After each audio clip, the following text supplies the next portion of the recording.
So, just a little technical thing with the camera. So whenever you look a dog in the eye, you're challenging it, correcting it, or dominating it. That's it. Even if you're, I love you, dogs love me, handful of treats, all that kind of stuff. They don't see and acknowledge any of that. All they see is you looking at them. Okay? So this energy is really good. This is totally normal to me. Happy dog wanting to engage. Totally different body language from when the city's assessor was working with Bronx. So now I'm just going to go in the crate. And again, as I'm coming in, I don't look at them. Just to ask them to move back a little bit. And I don't look, and I just let them smell me, right? And again, my energy is calm, relaxed, so that he sees that I'm not challenging him, correcting him, dominating him, anything like that. So he just touched me there. He just has a smell, not that he's doing anything aggressive. When you're meeting a dog, the dog is going to smell you, but you generally have to wait until the dog touches you. So again, he's touching me here. So that's because in order for the dog to touch you, it has to be accepting going into your personal space. And it's not going to do that unless it trusts the energy that you're projecting, right? Whenever you introduce yourself to a dog, you never hold out your hand like this. You hold your hand out palm up. You see, right away he smells it, touches it, and then I give him the affection underneath the jowls. So when you hold your hand back of your hand to a dog like this is closed. This is saying stay away from me. This is open. This is saying come to me on a psychological level. So again, if I hold out my hand, smells, touch, comes to me, and I give him the affection in the jowl. And this affection right here in the jowl, this is the only place and manner in which you can give a dog or touch a dog where they see it, feel it, and understand that it's physical affection. And that's because dogs don't pet each other on the head, and a mother doesn't hug her puppies the way we hug our children. A mother dog shows physical affection to her puppies by licking their neck. She also nuzzles the neck with the muzzle. So when you move your fingertips very soft and gentle like this in the jowls, you're mimicking the lick of the mother. And this touch is extremely important because this is where you're beginning that trust relationship where the dog starts to see you as its mother. I can have a fearful dog that will not look at anybody. But yet the second I start to pet with both hands here in the jowls, they look at me every time. There's a good boy. So now once he looks at me, then I close my eyes and I softly blink my eyes.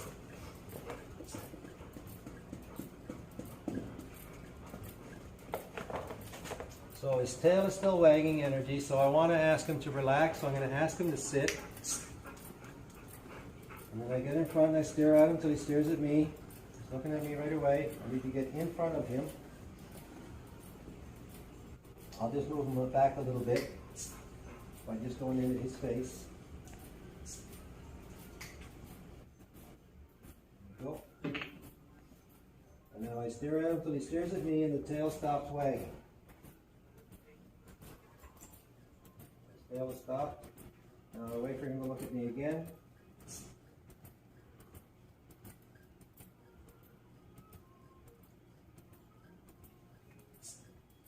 Each time as I come down, his tail starts to wag. I stop my movement. I give a correction. I'm just asking him to sit again. He wants to lay down, that's fine. Tail stops wagging. And now I come down and I give the affection. So now I'm thanking him for going into an even more relaxed state of mind. Because all I want is for him to be relaxed. So I'm asking him to be relaxed. So the affection is thanking him for that, but I'm also feeding in that calm, relaxed energy that I want him to be. So that's good. So I'm just going to move him over on his bed.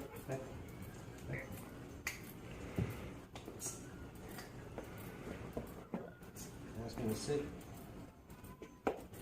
Lay down is good. Well, I'm just going to borrow one of their leashes here.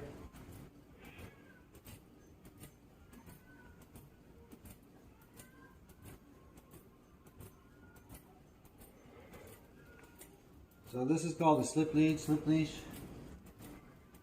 It's the most effective way of teaching a dog to walk properly on a leash. Again, whenever you're introducing anything to a dog, muzzle, leash, collar, you let the dog smell it first. That's how it knows it, and then I come in and I give the affection. He looks at me, I close my eyes and I blink. So this is creating a positive association of the object to the mother's touch. So the object comes to represent the affection of the mother.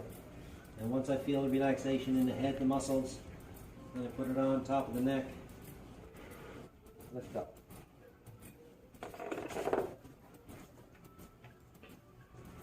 And we'll just come over into this area here.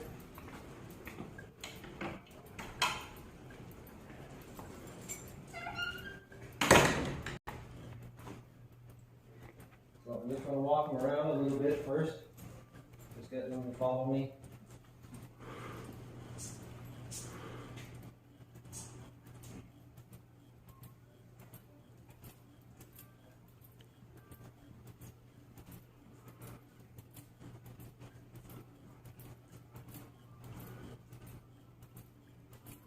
And then I stop. I'm going to ask them to sit. I'm going to ask them to lay down.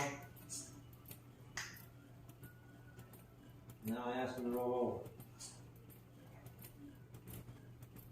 Now I ask them to lay down, relax, go to sleep. So this here on its own, this is just called a relaxation exercise. You should be able to ask your dog to sit, lay down, roll over, relax anywhere, even in the middle of a dog park. This is where I'm building the trust aspect of the relationship. Any relationship, especially with the dog, it has to be built on trust and respect. Nobody's going to respect you if they don't trust you first, so you have to build trust first. So the relaxation exercise and affection is where we build trust. So once the dog lays down on his side, you see his tail is out, he's totally relaxed, all the paws are down. This is where you come sideways now. I'm not looking at the dog anymore. And I come in sideways. If he lifts his head, I just ask him to lay back down. And then I rub the chest. At this point, the only place you can touch is the chest, very gently in a circular motion. This has a very calming effect on the dog. And then as we do this, you're going to see the eyes start to soften, where they start to blink. They go from being open full to open 3/4, and they start to soften right there. So once the eye softens, that's when you can start petting with a flat head along the back. You see the eye opens, you stop petting, go back to the chest, wait for the eye to soften.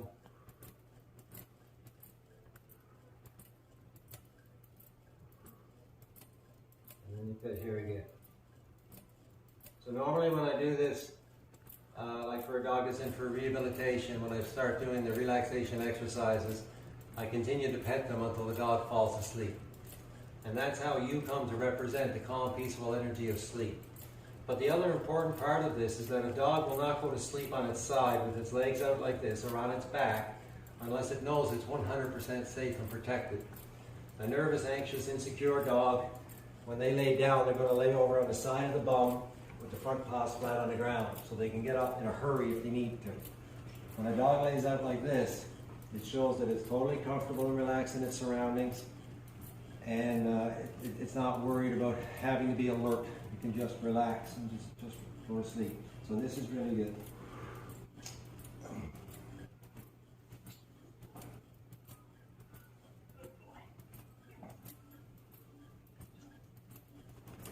I'm just going to walk around a little bit more.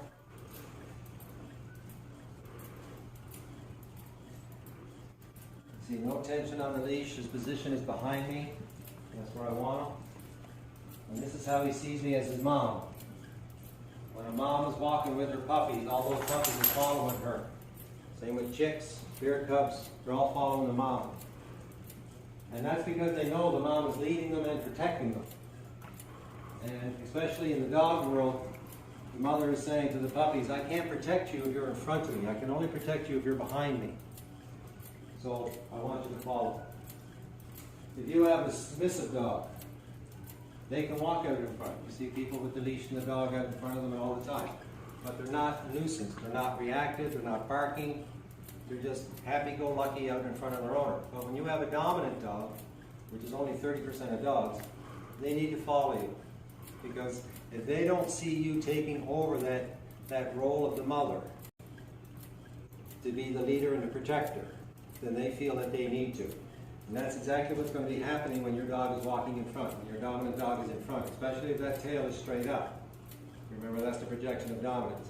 And this is where the issues, especially with a dog like Bronx, start. Because he sees something that he might perceive as a threat to either himself or his owner or his territory. But without the owner in front of him, there's nothing there, there's just a threat.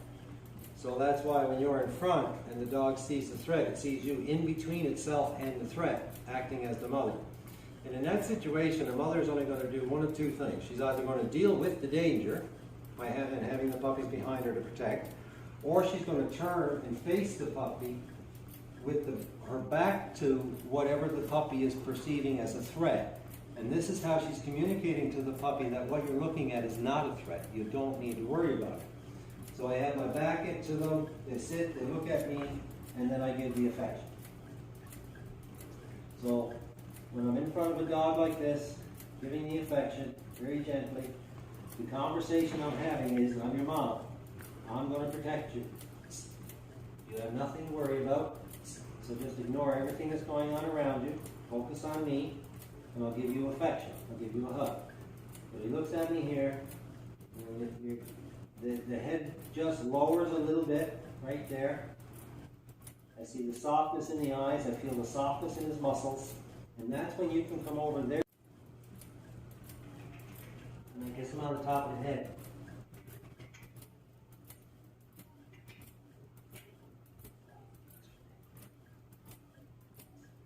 A mother dog does put her head over her puppies, but she doesn't do it out of dominance. She does it as a way of communicating to her puppy that I'm your mom. I'm over you as an umbrella of protection. I'm not over you to dominate you. I'm over you to protect you. Just like children, you can touch your child in fashions that you wish, and the child is usually okay with it. So generally with a dominant dog, they're not going to be happy when people try to pet them on the top of the head, especially if they don't know you, trust you, and respect you. Most people that get bit every year get bit by trying to pet a dog on the top of the head. And that's because when you try to pet a dog on the head to the dog, you are being dominant and aggressive. The same if you reach over their back, if you try to touch their hindquarters, anything like that. And that's because when one dog wants to dominate another, they put the paw over the back, they put their head over, they put their body over, or they try to mount. They want to be over the dog. So when you go and pet a dog on the top of the head, that's exactly what the dog sees. So a dominant dog that's on the nervous, insecure spectrum, they're going to move away from you like that. Cower, some people call it. And a lot of people think that that's fear, that the dog is being fearful. It must have been abused. It's never been abused. That's how the dog is saying, whoa, what are you doing? Why are you trying to dominate me? Why are you being aggressive to me? I don't even know you, right? And then other dogs, as soon as you try to pet them on the head, they're going to bite you. And that's where they're saying, I've already warned you by looking at you. My body language was saying, I don't want you to come near me, but you ignored it and continued to try to pet me. So now I got no choice but to bite you or to nip you or to mouth you.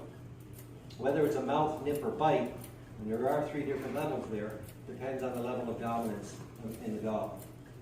So a more insecure dominant dog is going to move away from you, and a very dominant, confident dog is going to bite you. How would you feel if a stranger that you weren't comfortable with just came up to come into your personal space and to try and pet you on the head? What would you do? You would either move away from them, you'd be okay with it, fluff it off, or you'd punch them. It's the same response in a human that you're seeing in a dog for the same reason. All right, so we're just trying to get him back in his crate here, his kennel.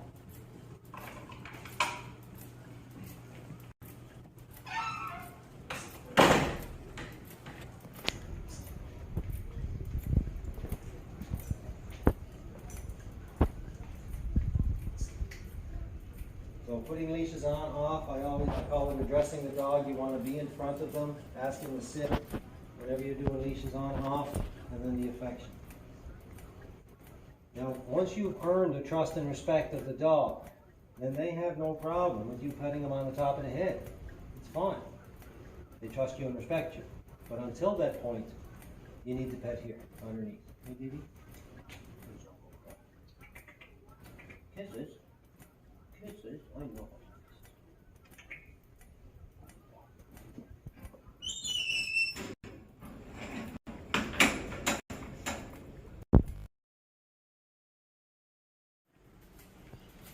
So this is Stella.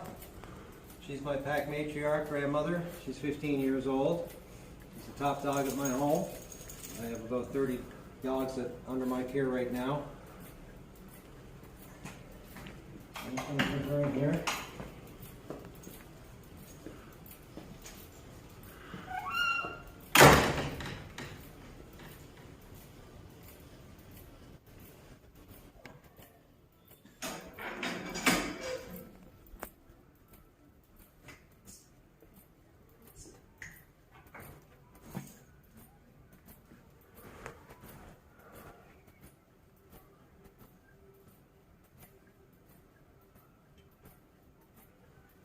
So right there, I was just testing to see how he was feeling about something going over his head without me giving the affection first. I just come right over the head with the leash, and he just did that little bit of that with the head. And I gave the affection right away, and immediately his head came up and he relaxed and he was fine with it. And that's what I'm always saying, when you come in, you give the affection, then you try and put the leash on, take the leash off, collar. You want to give the affection first.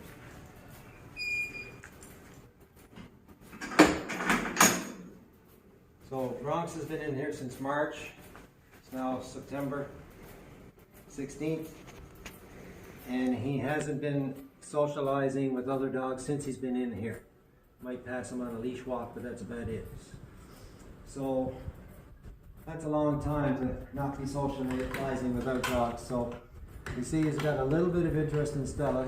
His tail wag and position is exact same as it was when he first met me. So his body language, his energy, his focus, everything is the same as it was when he met me. So I just let him get a little bit of a smell here. So you see how he's moving past me here. And this is where you pull up. He moves back. Ask him to sit.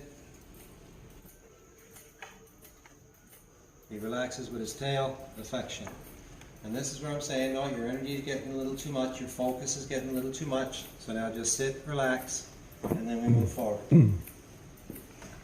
So as I bring him in, I'm going to want him to ignore the other dog.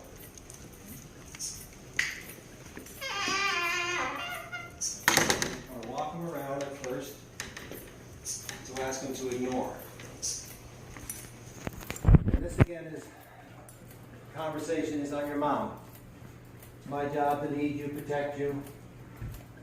And I'm going to introduce you to that dog, but I want your energy to be appropriate before I do. So every time he focuses, I give a little correction, that noise. That's how you say no to a dog. It's also command, sit down, stay. And that's because the first way that a dog corrects another dog is a very loud, sharp bark. It's a very specific bark. And that's what that tiss noise simulates. So I'm going to ask him to sit. Okay. I'm asking him to sit the same way the mom does. She's going to bark as she motions toward the puppy. I ask him to sit, she'll bark again, ask him to lay down, and then she'll either bark, growl, snarl, to ask him to stay. So now, when you're introducing a dog to another dog, it's always best to bring the dog up to the bum of the other dog. Let them smell the bums first. So he's going over a little bit there. See the tail wag, but now the tail is coming up, see? It's alert going into a little bit of dominance and a tail wag. So that's too much, so I correct them and move them away. And that's that conversation is, no, right now your energy is too high, you're becoming too alert and a little dominant with your tail coming up. So I just want you to relax.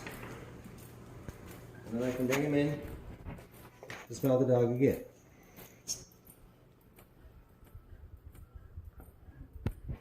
Tail coming up, wagging again. I correct. I move him away from the dog.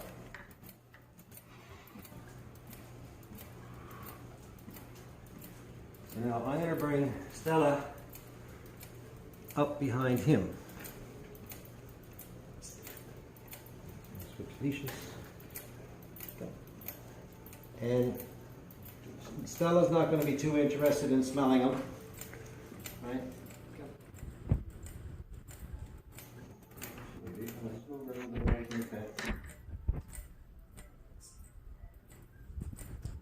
And that's because, and you see she turns her back to him. She wants to ignore him. So again, he's having a smell. A little over. Again, the tail coming up again. Right, correct. One more.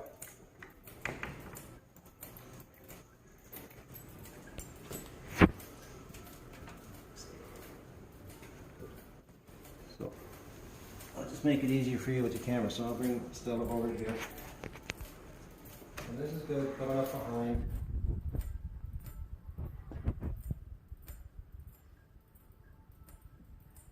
He's not pushing into her.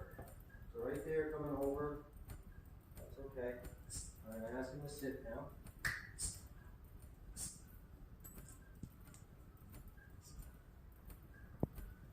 And then I give Stella affection.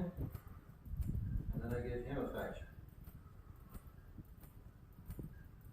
So this is helping him to see that the other dog represents the affection, because it's in his presence while he's getting affection. Anything that's happening to a dog while you're giving this affection in here of the mother becomes the affection of your mother.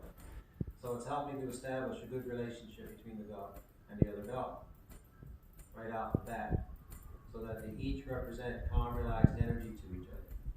They each represent affection to each other. Okay? Starting off to be friends. Yes.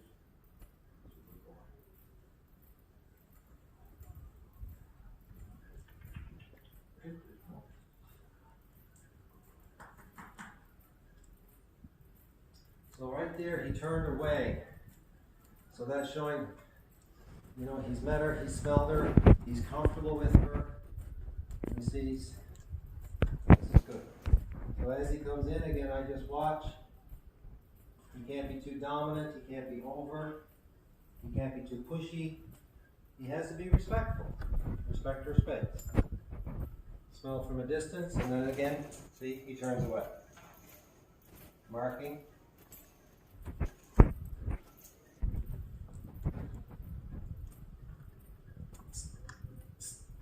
So this is where I come in now to block, in between. I face him and walk into him until he sits.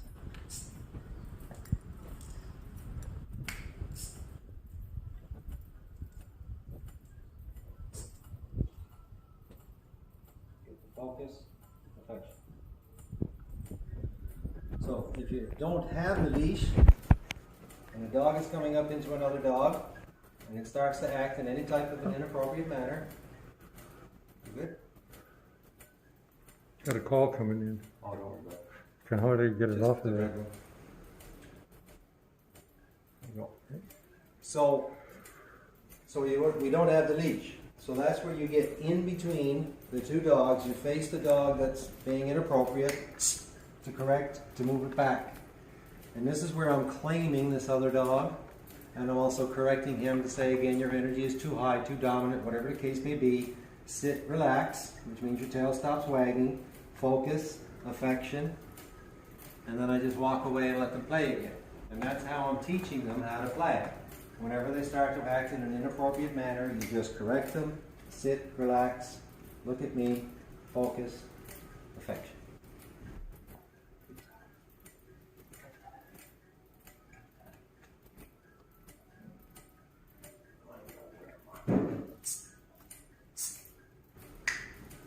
So, again, this is me playing. Too much.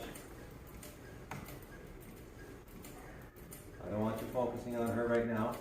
I'm giving her affection. I want you to give us space. And then I give him affection once he behaves properly. Again, focusing more on me than her.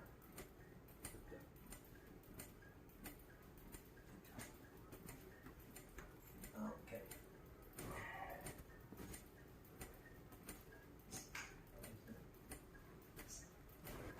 Now I'm going to put him back in the crate. No.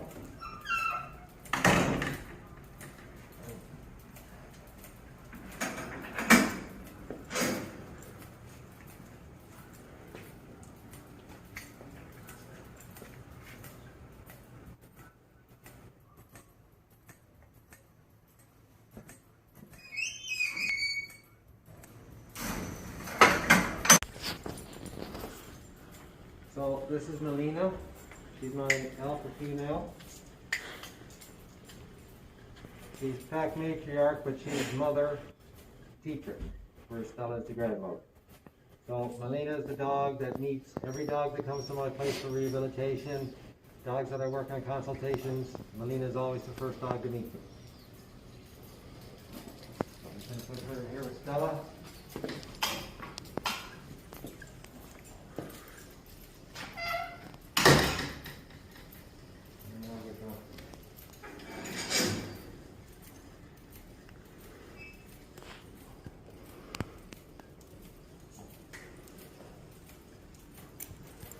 So this time now, just to show you again, before I put the leash on, smell, touch, affection, then I put the leash on.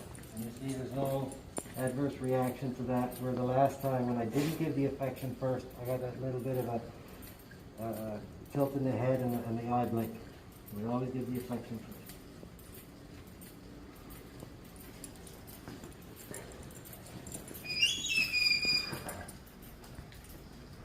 So again, here I come up to the gate. See again, the tail is coming up. It's just above level, so it's alert, a little bit of dominant, wagging tail, energy. He's smelling. If he was really aggressive, this would be a fence fight right away, especially with Melina. Because you see Melina has her tail up, alert, just slightly above level dominant, a little bit of a wag. So they're kind of matching each other for the tail and the state of mind. So again, I'm just going to give a little correction. Move him back. Ask him to sit.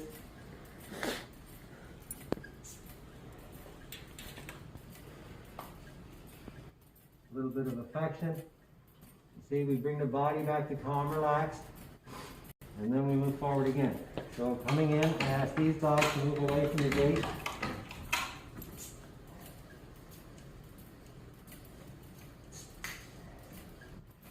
So I'm just going to pull up. So ask him to move back, sit. He's moving in. Instead of waiting for me to move in, I can just feel there's just a little bit of forward motion where he just wants to move in. And that's when you pull up and hold. Okay, move back and sit. Okay.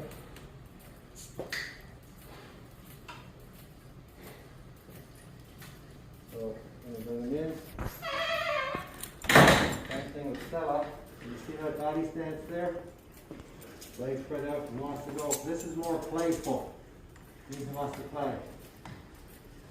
So, same thing, walk him around, ask him to ignore.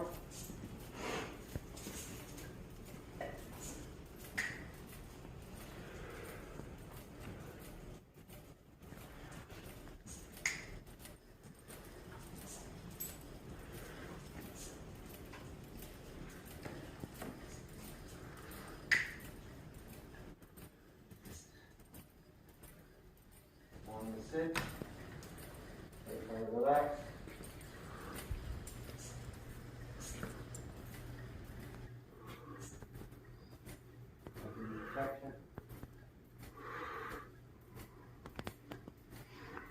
So Melina's just totally laid down, relaxed. See, your tail is relaxed, belly is relaxed, and this is intentional on their part. This is how they're helping him, showing him. You see, we're no threat. We're not looking at you, challenging you, dominating you, nothing. We're total chill cool. So bring him up behind. You smell the room. We're trying to move ahead again. So I lift up and move him back. I want him to follow me up to the dog. You don't let your dog go up front. You lead the dog to the other dog to say hello, or person.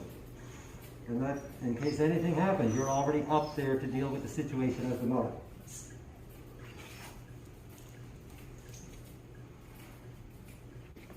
So you can see Melina's not even flinching, nothing. She's totally fine with him. She has no concern about him. No tension in the leash, but I'm ready so that if anything was to happen, I could correct and move him away. So same with Stella. The tail is alert, coming just a little bit above alert, and the wag of energy. So a high energy alert state.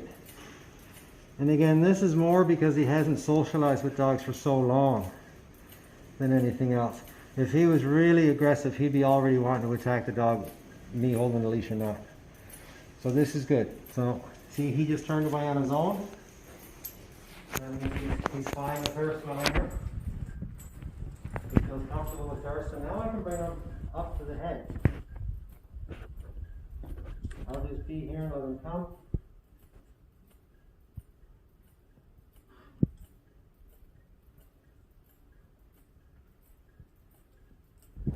And see if he walks away. And that's when again I know I'm done.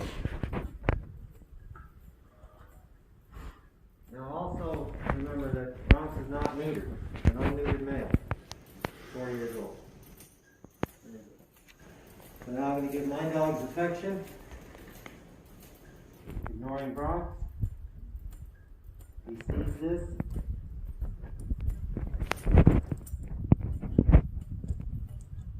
Now he comes over, and I start to give him affection.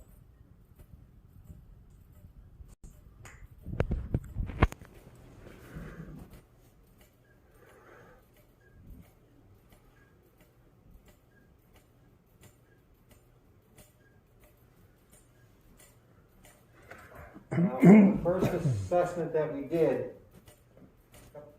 we had dogs that were barking, very high energy, reactive dogs over here in these two kennels. Their energy was affecting Bronx. His energy was a little bit higher, but he was more alert because of the alertness of the other barking dogs. And in that assessment, he did a challenge towards Melina. We did a bark, kind of growl, snap, moving towards her, which I corrected, got him to sit, relax. So he hasn't done anything like that this time. He's obviously remembering them from the last time we did the assessment, which wasn't that long ago, a few weeks. But again, there's none of that barking dogs. The only energy he's feeling is my calm, relaxed energy and my dog's calm, relaxed energy. There's no other outside energy that's adding energy to the situation. And this is important to note because when you have a dog that's acting in a reactive, aggressive, unmanageable manner, so here I correct the line. The way that people try and generally correct that behavior, like no, stop it, down, off, you're pulling on the leash and holding on the leash and stuff like that. So sorry, I forgot to take my mask off. So all you're doing is adding more energy instead of adding the calmness. And a dog's mind, we're looking at energy. The body is only a projection of the energy of the mind. So the energy of the mind can only go up or it goes down. If you're adding in more energy, the energy of the mind is going to continue to go up. If you're adding in calm, relaxed, assertive energy, the energy of the mind only goes down. So this is him wanting to play kind of a whine. He's not anxious, nervous type of a thing.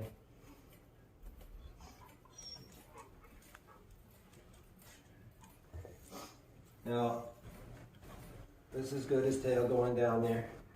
Now, I don't know if we have enough time here today, but the reason that Melina and Stella are pretty much ignoring him is because the energy that he's showing, the alertness that he's showing, it's not the appropriate energy yet.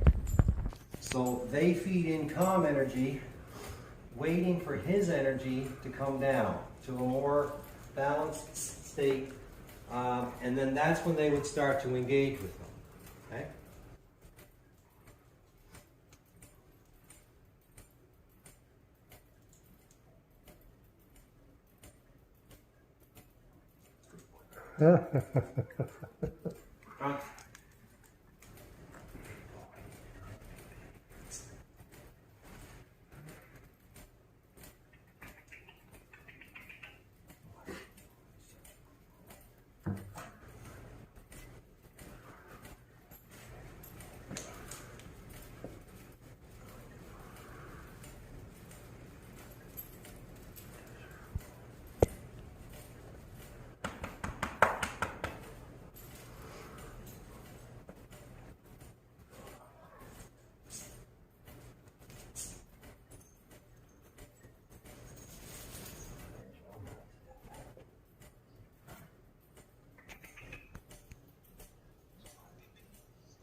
So right there, that was a little motion forward, not in an aggressive way, in an inappropriate, playful way. So I come in and everything is at the neck. They all touch the neck. I get in between, ask him to sit, walk into his space.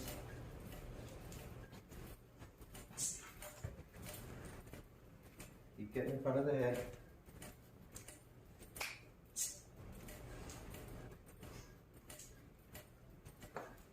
Keep walking into his space. So he sits, looks at me, relax, affection. Again, just resetting the body and the mind to calm. And then I go back to what I was doing. I'm just saying, no, that way that you just came into Melina is inappropriate. Too much energy, too much focus. Just relax.